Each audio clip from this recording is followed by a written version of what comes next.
What's good, y'all? This your country cousin, Pete McCorvey, a.k.a. Peter Mac. Hey, man, get on up here, man. Kick your shoes off, pull you up one, and light you up one.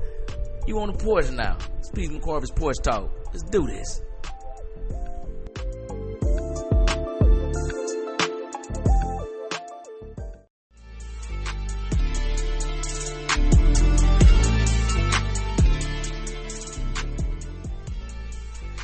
Yo, what's up, everybody? Welcome back to the Porch. This is your country cousin, Pete McCorvey, a.k.a. Peter Mac. Welcome back. Hey, man, before we even get into it, man, I just got to tell y'all something I recently just found out. I got my hair cut today. Y'all know if y'all saw me have like a little mini curly fro.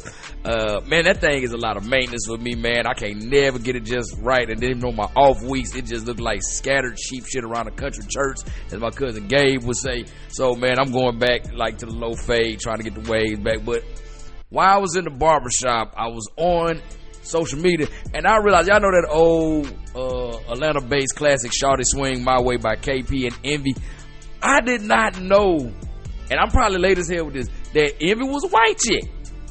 All this time, I did not know that. For some reason, I thought I must have had a Mandela effect or something. 'Cause I remember seeing a video with a chick in like in front of a white screen, just like a whole white room, and rapping that video. I could have sworn I thought that video. I don't know what video I was thinking about, but I did not know that she was a white chick, man. I don't know what it was about Atlanta, because I remember the chick that played. That's just like everybody just. They kind of like how the Bay Area is now. You go out to the Bay, Asian people, white people, they all sound, got that hood vernacular. But like Atlanta back in like the early to mid 90s, they were doing the same thing, because y'all go back and listen to Outkast's first album, Southern Playalistic Cadillac Music. That chick Peaches on there, if you listen to them skits and interludes they had, we all thought Peaches was black. But then I think in Southern Playalistic music video, we saw the Peaches was actually an Asian chick, man, for real. So yeah, Atlanta, they be catfishing us like hell with the vocals, man. But yeah, I'm just shocked, mind blown as a 90s kid. College football is back today. Everybody rep your team, rep your squad. We're going into week 3. I'm going to watch my sorry ass Florida State Seminoles. They playing against Memphis. Who knows how this could go for them? Who knows? Because Memphis is 2-0. They 0-2.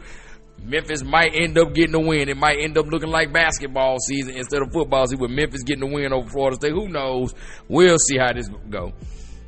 Speaking of college football,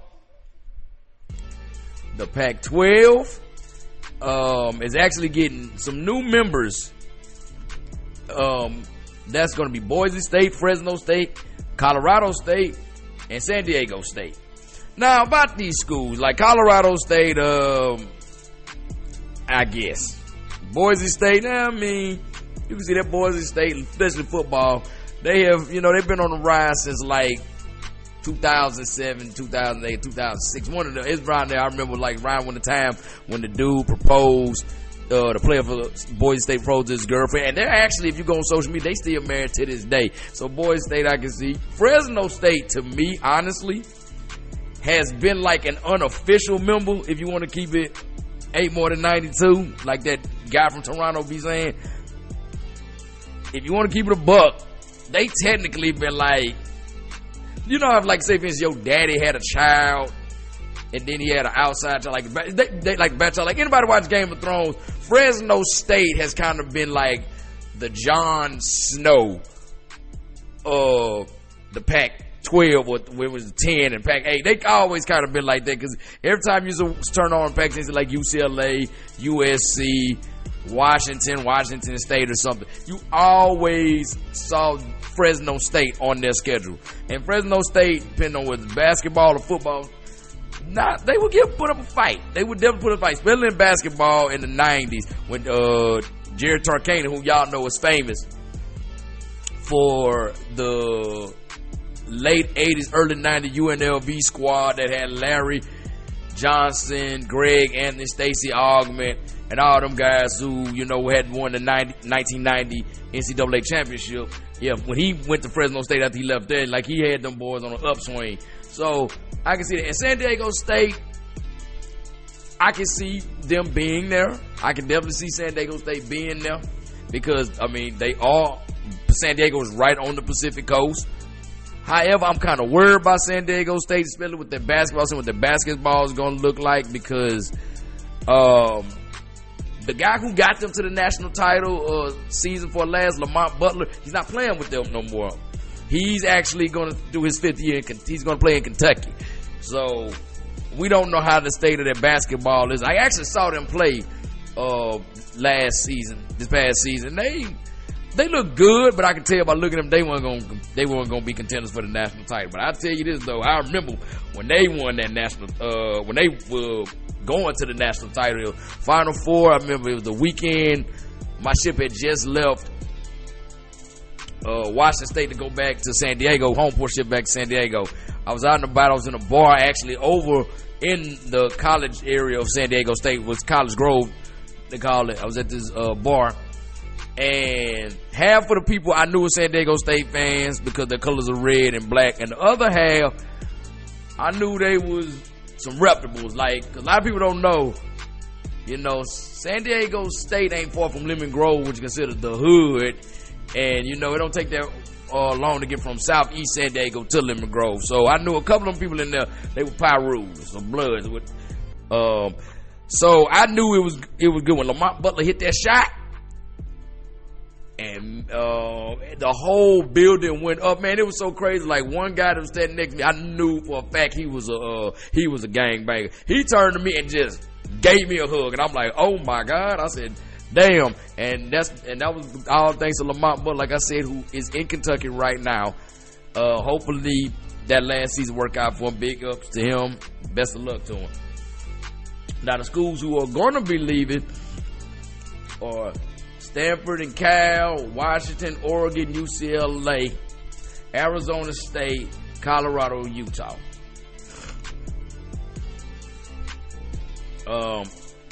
Now, Washington, Oregon, UCLA, and USC headed for the Big Ten. That was the death blow for in my opinion, the Pac-10 or Pac-12. They changed 2 years ago. I don't understand why they did it, because those guys with the meat and potatoes, you think, especially UCLA and USC, those were like the post out. Whenever you thought of the Pac-12, when it used to be the Pac-10 and the Pac-8, the number 2 schools you thought of was UCLA and USC. UCLA for basketball, USC for football. So they pretty much gave them the death blow by doing. I don't know why in God's name they left. And Washington, I don't know why they left, because all I've ever thought of them was being in the pack. Whatever number it was at the time you start getting paying attention to them. Ever since I started paying attention to sports, I don't know why they decided to go. I guess they had that one season where they went for the national title, and they let the country down, because we was hoping y'all was gonna be Michigan. I want to put that out there. And they just like that, we can go ahead and run. And I hope this don't blow up in their face. I really do hope that this does not blow up in Washington's face. I hope they find great success in the Big Ten, and as well as all these other with all these other schools that are going to the Big Ten as well. Like Colorado, I know why Colorado going. That's a money grab, because the Big Ten is trying to capitalize on Coach Prime's name, and I get it. I just hope that it really pans out for them, because you know that conference, Big Ten, especially football, that smashed my football. So I really hope, but this change is not supposed to be implemented until 2026. So a lot of these schools got a lot of time to get recruitment up, work out the kinks, and get it well oiled and well packaged and turn it into a thing. So best luck to everybody. Now we're gonna move on from sports to, oh Lord, this next, I'm not gonna lie, this next chunk is gonna be very, very hard for me, because man, y'all, family, in this past week we lost 2 mega superstars, dare I say, no, I ain't no dare, I'm gonna say legends to the black community, black culture. We lost them. I thought when Rich Homie Quan died last week, I was like, oh my God, what's going on? They say that death comes in threes, and unfortunately it came to fruition. So I'm gonna go out of order, because I'm gonna go from not saying least to greatest, because both of these were great loss. I'm just gonna say my personal impact, because both of these guys had great impact. I'm just saying what I feel. So on Tuesday, we lost somebody who was the soundtrack of a lot of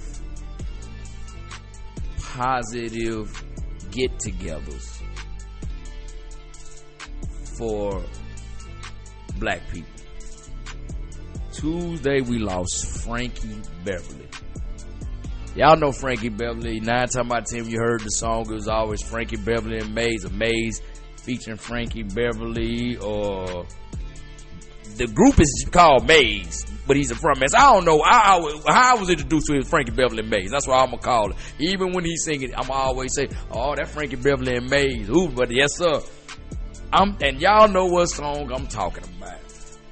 That Before I Let Go. That has, if you at a black cookout, family reunion, baby shower, repass after somebody's funeral, and you don't hear "You Make Me Happy," in this you can make, and see everybody putting their plates down, grabbing their drinks, getting out there and starting to let it slide, that function ain't for you. This is not for you. Oh my goodness, like I don't think I can ever go to another black family get together and not hear that song. I'm still gonna turn up and have a good time, because that's what we do. That's what black people do. We're gonna turn a good time to a great time, and a bad time we're gonna make it a good time. That's what we do. So, but I don't know if I can not look to the sky and think of the now ancestor Frankie Beverly somewhere in this all white singing that down to the heavens from us. There's no way I can't not think of that. And he had another song that I love, and I always loved this song, even ever since a little boy. It always just, how I know a song is good is if it makes me think of driving at sunset. That's how I know this song is good. And that song that I'm about to mention that I like from, used to hear it all the way from a little boy, and the first thing I said is, when I'm able to get music and my own car, I'm gonna drive at sunset to this, and that is I Can't Get Over You. You know, I can't get over you. Dun, dun, dun, dun, dun. And the first thing I did when I turned 16, I was somewhere driving to sunset. I put it on my little, I had an iPod Nano that had to hook up to the cassette player, because I had a 97 cord. Y'all know about like what the aux cord is now, that little cassette tape with the wire that went into your CD player, or once we got the, like I said, the iPods. Yeah, that's what I did, and just drove at sunset. Never forget it. I was leaving Singing River Mall in Goshen, Mississippi, on the way back to Pascagoula, Mississippi, and I just started playing. But the best time I ever had with that song is when I was my first tour in the Navy in San Diego. I was driving along Pacific Beach, right on Mission Boulevard, which runs you right by the beach itself, like you get off Pacific, you're on the sand, and on the sand you in the Pacific Ocean. So I'm driving, it's like a Saturday. I went over to Pacific Beach, probably to do like a little day drinking, afternoon, early evening drinking. Didn't get too messed up, had like a couple. Decided to go back to my apartment on base, and as I'm driving, that song happened to come on the radio. Like I didn't even have it playing on my on like whatever I had for music. I don't even know what I had for music, Jump Drive, whatever, but I didn't have Spotify at the time. It just came on the radio station itself, and y'all to see the orange, that purple, and that the sun dipping over the Pacific, and the palm trees swaying in the sky. The only thing that could have made that scene any better is if my black 2015 Honda Accord, which I aptly named Black Lightning, would have been a black 1964 Chevy Impala top down, just cruising. I'm talking about that song just took me to another place, took me to another dimension, man. Oh my God. That just, man. I'm talking about when they say music can take you somewhere special, I Can't Get Over You is a prime example of that. And it made me mad because I just recently found out about a song he had. It's a love song. It's called Morning After. I just recently found out about that about a couple weeks ago. So, to me, honestly, that felt like listening Morning After. That was like, in my mind, Frankie Beverly's Kiss Goodbye to me personally. You know, I'm not saying like, oh, I'm that butt fucker. I ain't nobody, I ain't shit. But I'm just saying now, because I think about that. I'm that type of person. I sit there and think about stuff like that. Like when you see somebody and then and then the next thing you know, you hear they died. It's like that was that subconscious goodbye to you. So that type of stuff stay with me. But R.I.P. to the legend Frankie Beverly. Hopefully you up there in heaven, white linen on, singing "You Make Me Happy" at the top of your lungs, and you got all the angels. You got all the angels. Excuse me, sorry to get this out. Let you slide, man. I hope you found paradise at last. Now, this one I'm about to talk about, I'm just with wonderful acting, powerful voice.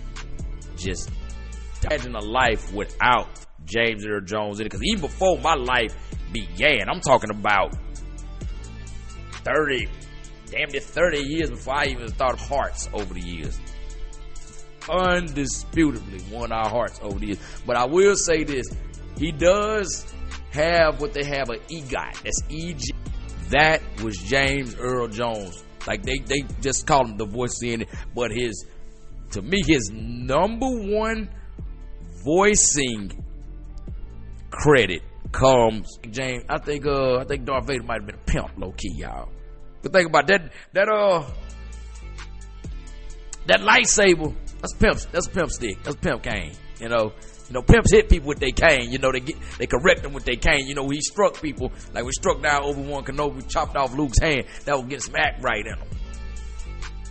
But James Earl Jones, he would do things in movies that a lot of people crack jokes on. Like for instance, like in Star Wars, when Darth Vader admits that he is Luke Skywalker's father. You know, a lot of people are like, okay, was this the first black man in history who walked out on the baby and admit that he was a father? You know, he had us now, and I'm gonna tell y'all after this. We go back and watch Comes America. He ain't using no African voice. He is not using an African accent at all.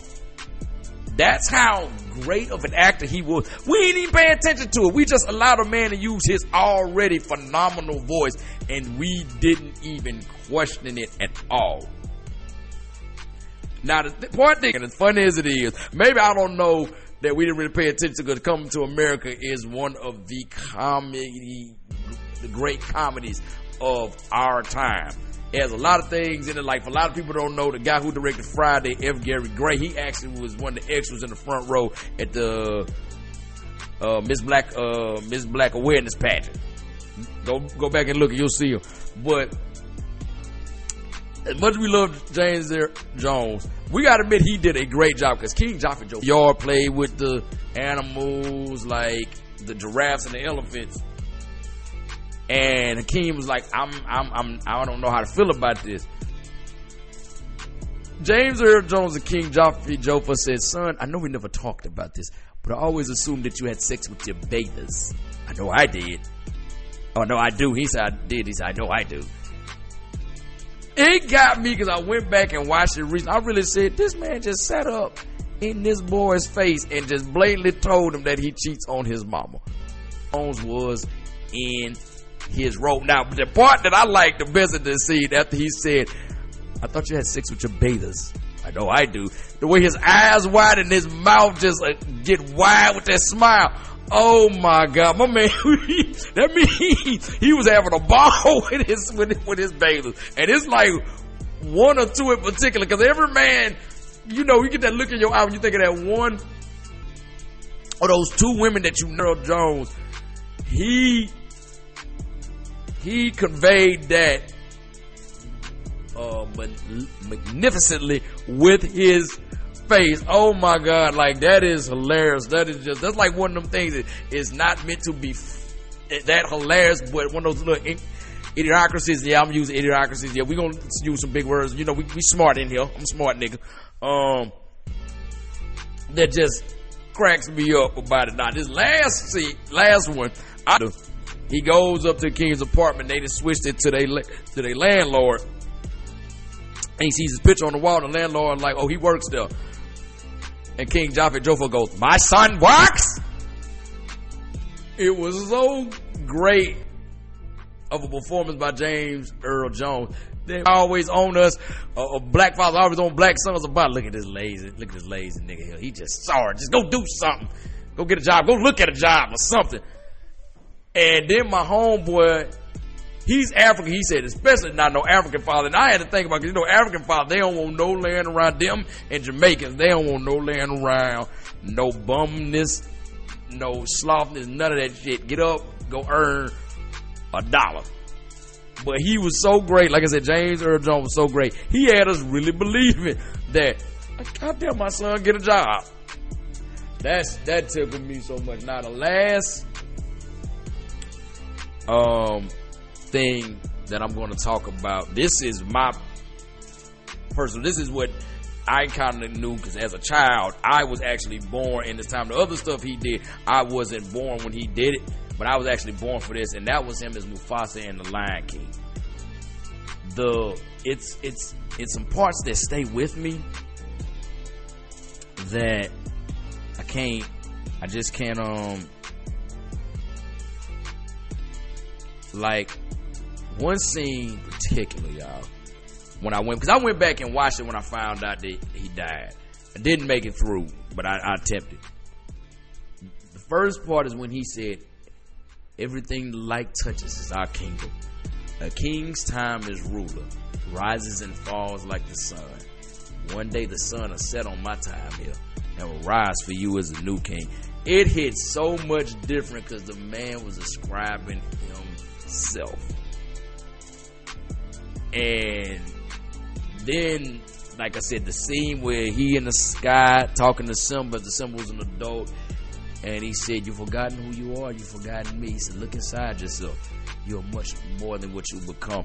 I feel like that's him talking to all of us who are on our square, who are off our square, telling us, hey, get back on track. I know you're better than this. But the part where I had to just turn the movie off. So everybody says they cried when they saw The Lion King. I didn't cry when I was little. I was sad. I thought it was sad, but I didn't cry. But the part after the stampede where Simba goes to find him, he's trying to wake him up and he won't wake up, that got me, because it really hit home. Like, Mufasa, I'm trying to real Mufasa, James Earl Jones, like, he gone.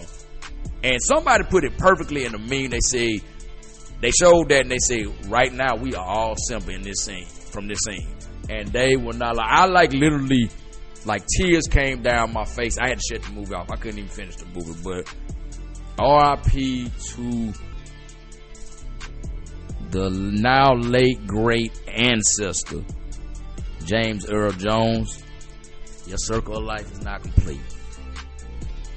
Go be with the ancestors and continue to be great. And thank you so much for everything you gave us during my first 35 years, and Lord knows how many other years of people's lives. Okay, but now that we done with that, we got to get to some. We got to get back up, beat a little while. So Shannon Sharp, let's talk about old Uncle Shay Shay, man. Hey man, I'm gonna be honest, just saying, Unc is Unc man of the year. I'm gonna say Unc is man of the year for 2024, man. He got caught up in the IG Live sex scandal this past week. And he tried to say he accidentally went live on IG. Ain't no in the hell you went live on IG. Unc was out here trying to show us what he out here doing. Unc was out here trying to show out and tell us like, hey, I'm Unc for a reason. I'll be out here getting to it. And the reason why I say I know he is, so here's the thing. I used to get my haircut in the same spot he used to get his haircut in Atlanta, Georgia. And what y'all saw on First Take and all that ain't a tenth of how Shannon Sharp really is, man. That man is wide up for real. And I ain't gonna lie, I actually wanted to go like try to speak to him because I'm a Broncos fan. So of course I'm gonna want to speak to him. But I ain't want him roasting me because I'm talking about anybody could get it. Every time he was in there, anybody could get it. And I was not finna get it done to me. So I'm like, I'm good on that. But yeah, Unc said that. Unc said y'all gonna hit. Nah, I ain't gonna lie. Everybody talking about Unc was in that ground, but I heard a lot of slurping and all that and moaning. So I don't think it was just straight up Pound Town Unc was taking it. I think they both was. There's a number that everybody know, and it's right before 70. I'm gonna leave y'all to y'all own device. Y'all ain't stupid. And if you are stupid, ask your friend to get you there. I think that's what they was doing. Now that we, because there was a lot of slurping going on with that moaning. But Unc say he out here living his best life. Unc say, hey, don't let me getting out of that car with that green outfit and that satchel across my chest fool you. Now I'm. I like the ladies. I like them girls. Now, that's what Uncle trying to tell us. Boy, I ain't gonna lie. I was crying listening to that audio.